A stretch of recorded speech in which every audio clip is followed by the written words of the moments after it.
pleasure to be able to say a few words about Charlie, who was not only my boss for many years, but also a very dear friend and a real supporter in ways that few people get that kind of support from their work situation or from their professors.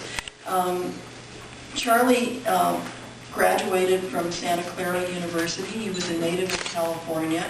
He was born in San Diego, and he studied also at St. Louis University and took graduate courses at Santa Clara, and then he did post-ordination studies in Cordoba, Spain from 1958 to 1961.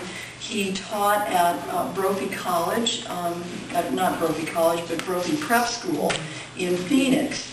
And it was there that he developed his keen interest in the history of the Southwest. He then went on after his graduation to get a PhD in history and anthropology from the University of Arizona in 1972. He became a faculty member immediately after getting his PhD, which is very unusual at the U of A. And in 1975, he established documentary relations of the Southwest at the Arizona State Museum.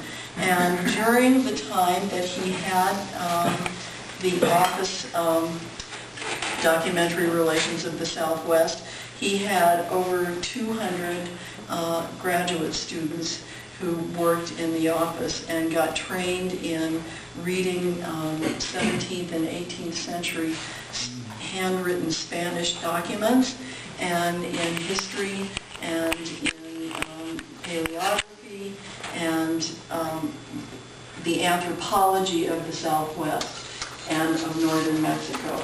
And during that time, the office published a number of books on the Presidio and militia. There was one series on the Presidio and militia in northern New Spain, and a second, some of which are still to be published. A second series dealt with the Native American groups and the interaction between the Native American groups and the Spanish. And Dale Brenneman is going to tell you more about that and about his Kino studies. But volumes have been published on the Seris, the Tarahumaras, and the Hopi and the O'odham are forthcoming. As I said, during that time, he had many other activities. He was very involved in the community. He was very involved with public relations that supported interest in the history of the Southwest. And he was a truly marvelous promoter of anything that he was interested in and excited about. He had a fabulous personality, and he was a wonderful speaker. He initiated with several other people the Southwestern Mission Research Center, which never had a center. There was never a building or an office, but it was a center, a virtual center. And while the SMRC was active, and it's still active, and it does wonderful mission tours, and I think those are probably going to be resumed, and Dale can tell you more about that.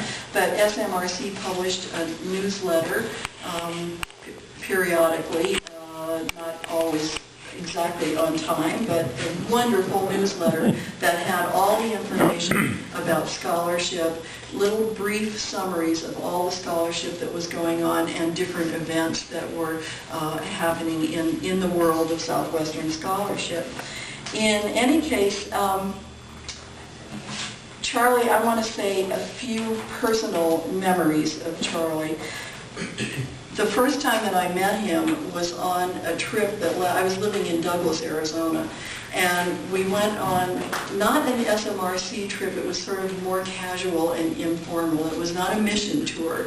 It was a trip to some of the towns on the Rio Sonora and the Rio Magdalena, and instead of being in a bus altogether, there were about 30 cars, and 30 cars filled with historians who were supposed to be able to stay in a motel in Moctezuma, the former capital of Sonora, Opasura.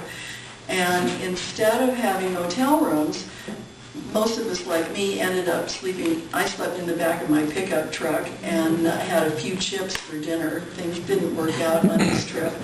And the walkie-talkies between the different cars didn't work. And so one group went one place and another group went another place, and we became very turned around. In any case, we ended up in the courtyard of a church, sleeping mostly in our cars. Some people got to stay in a hotel. And we had the most wonderful time because Charlie was such a great storyteller. And because of that single trip, I thought, I'm going to go back to graduate school. And when I went back to graduate school, I got a job at DRSW, and I stayed there for the next 20-some years, and it was a wonderful experience. And what I wanted to mention is that Charlie, as a mentor, was always very interested. He was a real pioneer in the 1970s in technology and computerization of documents, and creating a virtual archive, an online archive. He thought of these things that are now considered commonplace 20 years before they actually started happening. So it was very exciting to work for him. One of the things, after I had been a sort of an established graduate student and then in the 1990s had a position as a research associate in the office, people would come to me and they would ask me, well, what's it like if you're not Catholic and you work for DRSW? And I said, no problem. Some of our students, some of our very best student translators were Mormons who had been on a mission to a Spanish language country and whose Spanish was excellent and who were going on for their PhDs. And one of the students who worked with us was Jewish from Ecuador or Colombia, and she got her PhD in archaeology, in forensic archaeology, and she became the chief forensic officer of the Israeli nation and worked in Jerusalem for many years. So we had this huge variety of students in the office. Charlie was extremely generous with all of his students. When somebody would say, look, I'm going to not be able to work here any longer because I have been offered this other position that's going to advance my career better, there was never any hesitation. He'd always say, wonderful, I am so glad that you have an opportunity to advance your career. He was very generous in that way. And he was a great host. He gave a couple of parties every year where we had plenty to eat and plenty to drink. He was a great gourmet, and he was a fine cook, and he knew how to make all kinds of wonderful Spanish dishes, including the famous sopa de ajo, which Chris has eaten many, many times. And at one of the parties that we had for a graduate student, this one was at my house, Charlie came early and brought a big silver tray with tacos on it. And he set the tacos down on the dining room table, and he said, now don't move this tray. Leave it right here where it is. I don't want it moved. And when the graduate student who was getting married came to serve herself first, he insisted that she serve herself first. She went to get a taco, and she lifted it up, and the tray was filled with rolls of silver dollars that were wrapped up in tortillas, and he had given her this incredibly generous gift that was also so heartfelt and so much fun to receive. So Charlie, in addition to being a great personal friend and a really wonderful mentor, trained over 200 graduate students at the RSW in the time that he was there, and now that number has even increased since his retirement. And many of those graduate students, like Dale and myself, have gone on to have careers in the field, and with many thanks to Charlie. And I'd also like to say that when he was a wonderful, when my mother was dying, he became a real advisor to me, both on a very practical level about medical treatment and also great spiritual consolation. So in every way, he was a very fine advisor, mentor, and creator of other historians and anthropologists. So thank you for giving me this opportunity to praise my mentor.